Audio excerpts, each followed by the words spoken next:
Man, Miles, I'm going to tell you. Oh, yeah. Everybody, y'all know, this is the guy.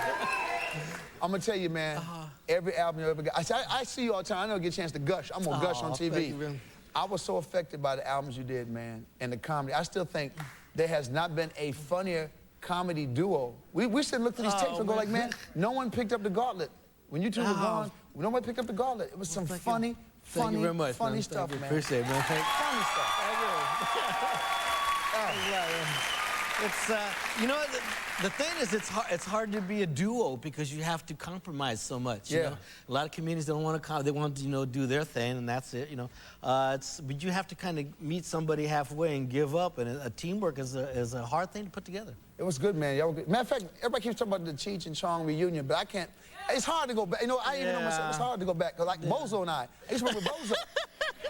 And he wants me to throw them balls in the bucket. I can't go back that way, Cheech. I can't. I hear you. I can't do it, man. I know. It's like I have so much respect for what we did at that time, though. It's hard to, when you stop doing it, to pick it up like years later. It's like it's not quite there. It's like a little slower, a little older, a little. Cool, and man. so And now it's funny now because you're working with Don Johnson. Yeah. And I understand his son.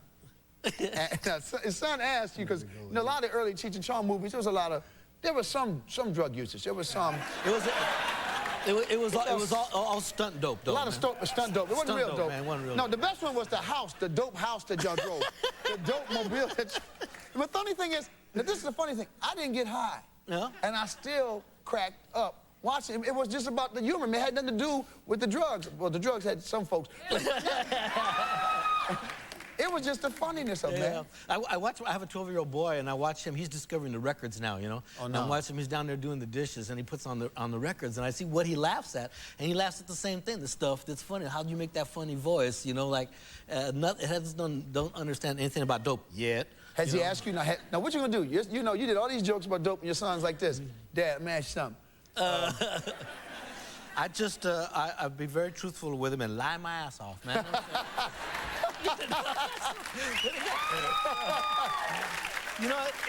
It comes to a point where you kind of wait till they reach the age, or the age is when they ask you, and you kind of deal with it real truthfully, man. You think this about it, you think that about it, you think about it, anything that gets in your way of what you want to accomplish. That's right. Put that aside, continue on your way. Because what people realize when we talk about drugs, see, everybody in the 70s was doing it, but now all these people in the 70s are running companies. Yeah. And they're all like this. Oh, yes, See, you look at the pictures they do in the 70s. And now you see them now. Oh, yeah, son, let me tell you something, drugs. Yeah. Well, you got a president that didn't inhale. Oh, please. Now, I'm like this. How you get a drug?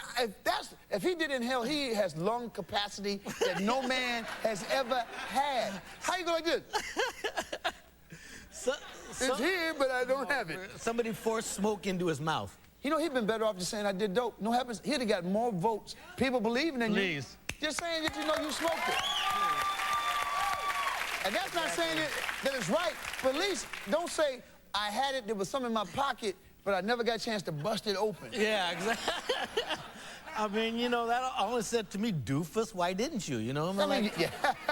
What's up with that? Now, my favorite on all the albums that you did, y'all had a song called Black Lassie. Y'all remember off the Wedding album, there was a song. It was a rock song, Black Lassie, about a half rat, half dog.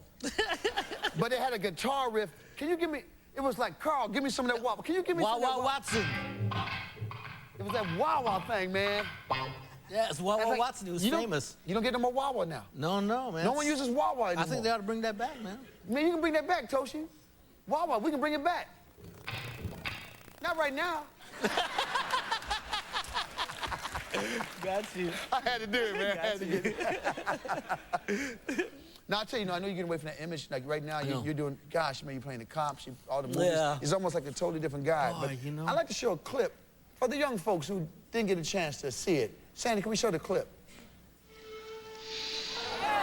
Oh, Oaxaca. Oh, Cincy. Oh, my darling. God, your buds are getting so big. To get you a training bra. Get some lint in your belly button there. There you go. All right. Okay, you guys be cool.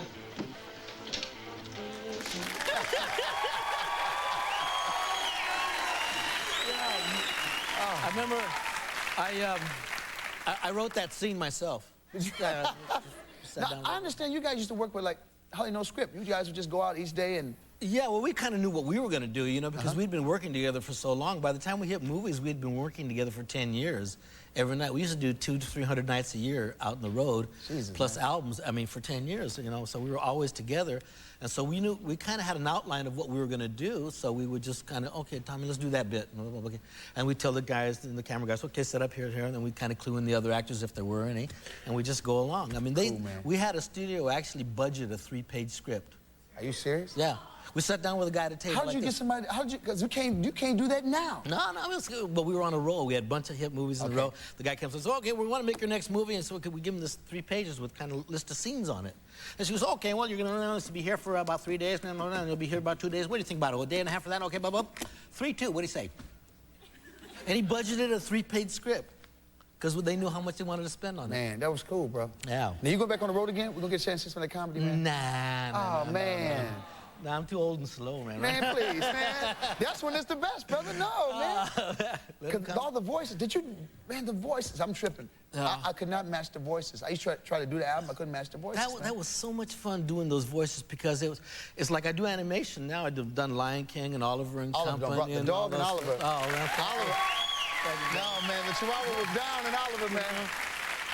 That's what I was raised to do. Cheech and Chong albums were animation without the animation. Yep.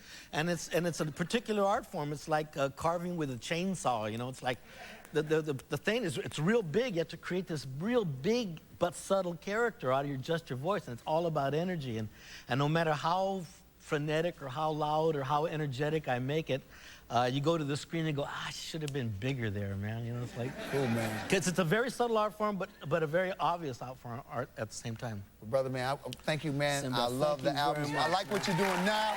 You keep it up, man. Y'all make sure you check out Cheech on Nash Bridges Friday nights at 10 on CBS.